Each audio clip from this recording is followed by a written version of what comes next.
Je suis à Kigali en 2014. Je suis le bishop Fidèle Masengo et je prends part à une conférence que je tiens à l'église de Foursquare. Une soirée, je vais dans la salle de bain et j'entends la voix de Dieu sortir comme du mur et me parler audiblement. Dieu m'a dit, je te donne l'esprit d'adoption. Je te donne l'esprit d'adoption. Esprit d'adoption, ça veut dire quoi? Esprit d'adoption. Je n'ai pas compris. Je suis rentré ici à Kinshasa, on avait un programme qu'on appelait Apostolic Shift. Programme qui a eu la faveur de recevoir une bonne partie de nos pères qui étaient là. Papa Jean Bosco était là, Apôtre Mutombo était là, Bishop Albert était là, plusieurs pères étaient là. Et devant tout le monde, pour ceux qui étaient là, ils peuvent se rappeler, le Seigneur m'a dit de demander pardon à ses pères, au nom de tous ceux de ma génération, et à tous les pères que eux représentent, pardon. Pardon parce que nous les avons critiqués. Pardon parce que nous les avons attaqués. Pardon parce que nous les avons manqué du respect et beaucoup d'autres choses. Ceux qui peuvent être là peuvent se rappeler. Papa Jean Bosco est venu, il a pris le micro, je pleurais, et Papa Jean Bosco a commencé à déclarer le pardon sur notre génération. Et ce jour-là, ceux qui peuvent se rappeler le savent, Dieu m'a parlé ouvertement, il m'a dit, c'est ici l'esprit d'adoption. Alors on peut se poser la question, quand Dieu parle au prophète, il faut lire les Écritures. Nous aussi, nous avons reçu l'esprit d'adoption qui nous pousse à dire Abba Père. L'esprit d'adoption, c'est donc l'esprit qui permet à un homme de se reconnaître comme un fils devant un père. Et cet esprit, ce n'est pas tout le monde qui l'a. Élie avait beaucoup de prophètes autour de lui, mais tous n'avaient pas l'esprit d'adoption. Comment recevoir le manteau d'Élie? Il faut avoir l'esprit d'adoption. Là où tous l'ont appelé maître, il s'est positionné sous le maître, il a regardé. Et vous savez, il y avait un tourbillon. Quand il y a tourbillon, vous le savez, des fois, en pleine rue, vous allez voir un tourbillon, il y a la poussière. Donc, regardez en ouvrant bien les yeux, parce qu'on avait dit, si tu me regardes, tu me vois quand je monte. Donc, il devait garder les yeux ouverts. Et quand il y a les tourbillons, il y a la poussière. Est-ce que tu es un fils spirituel qui est capable de continuer à regarder ton père quand la poussière est autour de lui? Est-ce que tu es capable de regarder ton père spirituel quand il y a des tempêtes autour de son ministère? C'est là que l'on reconnaît celui qui a reçu l'esprit et qui est prêt à recevoir le manteau. Le manteau n'est pas une histoire de venir au culte, homme de Dieu dans ma onction, je reçois. Non, le manteau est une conséquence d'un travail qui commence d'abord au niveau de, il y a Gilgal, il y a Bethel, il y a le Jourdain, il y a toutes ces voies, jusqu'à arriver là où on regarde le maître, on l'appelle plus maître, on dit mon père, mon père. Comment une génération reçoit le manteau des pères? C'est en recevant l'esprit d'adoption. Tant que cette génération ne regarderont pas les pères d'en haut, ils ne recevront rien. L'huile commence à la tête, va à la barbe jusqu'au bord des vêtements. Notre génération, la tête et le menton sont au même niveau. Les vieux là, le papa là, il part, et ceci, et cela.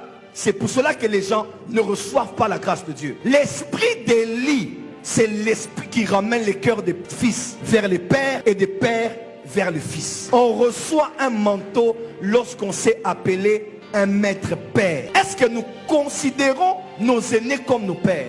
Viewana, les vieux là, ils ont divorcé, ils sont finis, ils sont fatigués, ils ont touché, ils ont fait ceci, ils ont fait cela. Un père est sacré, un chef est sacré, le chef d'État est sacré, le père de famille est sacré, le père spirituel, on ne touche pas ces personnalités. Peu importe ce qui se passe chez eux, on ne touche pas. Tout le monde n'a pas la même valeur stratégique. Lionel Messi n'est pas payé comme tout le monde à PSG. Cristiano Ronaldo n'est pas payé comme tout le monde. Quand il y a attentat à la bombe, on ne sauve pas tout le monde, on sauve le roi. Tout le monde n'est pas tout le monde dans l'église. Il y a des hommes qui ont une valeur stratégique plus importante que tous les autres. Ça c'est important, c'est important. Est-ce qu'au Congo, on respecte nos pères? On ne peut recevoir leur manteau que si on respecte les pères. Voilà pourquoi je bénis le Saint-Esprit qui m'a préservé de ces choses. Hier, je quittais le bureau ici. J'ai vu dans mon téléphone, le numéro est sorti, My Superman. Et c'était Papa Jean Bosco. J'ai dit, oh papa, ça va? Il dit, oui mon fils, tu vas bien? J'ai dit, papa, il y a un problème. Il dit, non. J'ai appelé pour prendre de tes nouvelles. Il dit, j'ai suivi ton message sur la miséricorde. Il dit, mais toi, tu es intelligent. Les choses que tu racontes là-bas.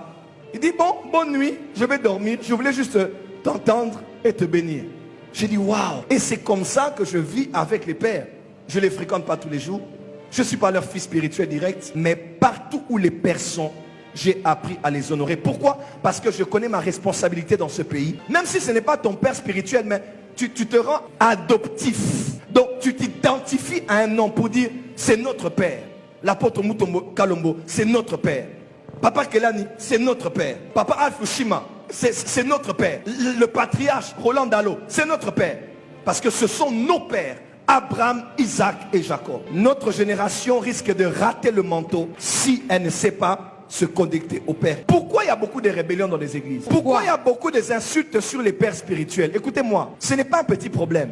C'est un grand problème. Quand vous ne respectez pas les pères, vous vous coupez du vase communicant. Même si vous opérez dans les dons spirituels, même si vous avez un peu de succès, vous n'irez jamais loin dans la vie. Jamais loin. Quand Satan veut te sortir d'une lignée généalogique onctionnelle, il va te couper, des fois bêtement, de la personne qui était censée te donner quelque chose d'important que tu allais emmener à la prochaine génération. Il faut que l'église comprenne que les pères partent, d'autres vont partir et il y a des manteaux qui vont être donnés.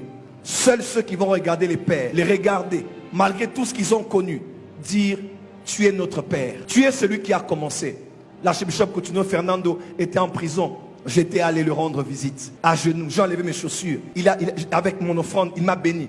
J'ai dit: papa, Dieu me dit, cette année, vous allez sortir de prison. Et il est sorti la même année. Il n'est pas mon père spirituel, mais il est notre père. Général Soni Kafuta, je l'ai rencontré dernièrement à l'hôtel Pullman. Il m'a vu, m'a tenu. Il m'a dit quelque chose prophétiquement. Ça m'a bougé la tête. Il m'a salué: tu es là. Il m'a dit quelque chose. J'ai tremblé. Et il m'a laissé les parties. C'est notre père. Tous ces hommes qui ont fait un grand travail restent et sont. Le pasteur Réussite Mandako, qui est en pleine convention actuellement à Kolosi, c'est notre père. Il est l'un des hommes qui a préservé le mouvement prophétique actuel au Congo. Est-ce que cette génération peut regarder nos pères et dire: malgré tout, vous êtes notre père? Et on dit: notre père qui est dans les cieux, que ton nom soit sanctifié. Le nom d'un père se sanctifie. On ne mélange pas le père avec tout le monde et avec n'importe quoi. On doit sanctifier le père.